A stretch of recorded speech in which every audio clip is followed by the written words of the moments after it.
শওকত মোল্লার কাছে গিয়ে আমার টাক মাথাটা নিয়ে ওনার কাছে সম্মাননা নিয়ে আসবো। বাপের বেটা আমি শওকত সাহেবকে বলি, আপনি যদি সত্যিকারের বাপের বেটা হন তাহলে ক্যানিংয়ের মানুষের নিজের ইচ্ছার ভোটটা দিতে দেন, নিজের ইচ্ছা শক্তিকে। আপনারও তো মাথায় টাক, আপনার ইচ্ছা হয় না যে শওকত মোল্লার যে সংবর্ধনা সেই অংশগ্রহণ করে সংবর্ধিত হই? শওকত মোল্লারা সংবর্ধনা জানায় আর ভোটের আগের দিনে তাদেরকে ভোট দিতে মানা করে আসে। শওকত মোল্লারা সংবর্ধনা জানায় আর তাদের ঘরের টাকা থেকে কাটমানি খায়। শওকত মোল্লারা সংবর্ধনা ঘটা করে আর তাদের অধিকার কেড়ে নেয়। এইরকম সম্বর্ধনা আমরা নিতে ইচ্ছুক না। আমরা সর্বোপরি বলি, মানুষের অধিকার পাইয়ে দেওয়ার জন্য জনপ্রতিনিধি তৈরি হয়, সেই জনপ্রতিনিধির কাজ হচ্ছে মানুষের অধিকার ফিরিয়ে দেওয়া।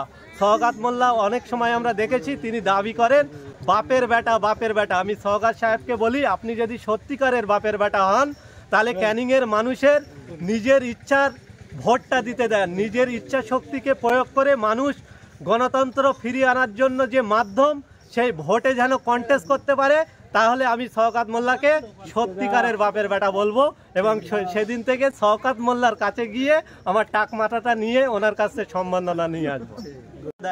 এই শওকত মোল্লার দল, এই তৃণমূল কংগ্রেস, আমরা ত্রিস্তর পঞ্চায়েতে দেখেছিলাম অভিষেক বন্দ্যোপাধ্যায় দলের সেকেন্ড হ্যান্ড কামান। তিনি বলেছিলেন যে রাজ্যে বিরোধীরা যদি নমিনেশন না করতে পারে তারা নাকি দায়িত্ব নিয়ে নমিনেশন করিয়ে দেবে।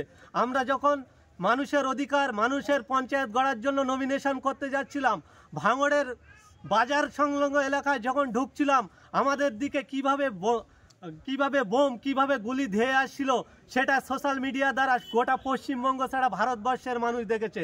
তাই তৃণমূল স্টেজে দাঁড়িয়ে এক কথা বলে, বাস্তবে তার রূপ পাওয়া যায় না কো। এরা এখন টাকা মারা কমিটি হয়ে গেছে।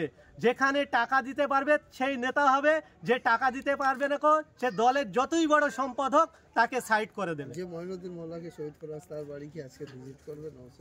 শুধু মহিউদ্দিন মোল্লা নয়, মহিউদ্দিন মোল্লা আমাদের গর্ব। আমরা মহিউদ্দিন মোল্লাকে হারিয়েছি। আমাদের দলকে স্ট্যান্ড করার জন্য আমাদের যে পঞ্চায়েতগুলো এবং সমিতি এবং জেলা পরিষদকে দাঁড়িয়েছিল, তাদের নমিনেশন করানোর জন্য তিনি জীবন দিয়েছেন এবং তানার আত্মবলিদানের পরে ভাঙড়ের যতগুলো আমরা পঞ্চায়েত পেয়েছি, মহিউদ্দিনের বড় অবদান। শুধু মহিউদ্দিন বলে নয়, শাসকের ছোড়া গুলিতে যারা এ ভাঙড়ের মায়ের কোল খালি হয়েছে, যে বোনগুলো তাদের স্বামী হারা হয়েছে, তাদের ভিজিট করার জন্য শুধু নওশাদ সিদ্দিকী নয়, নওশাদ সিদ্দিকীর বিভিন্ন প্রতিনিধি দলরা এসেছেন। আজকের ভাঙড়ের বিধায়ক তিনি টেন্ডেন্সি নিয়েছেন, আজকের নিজে সশরীরে এসে হাজির হবেন। এটা কি আশা করা যেতে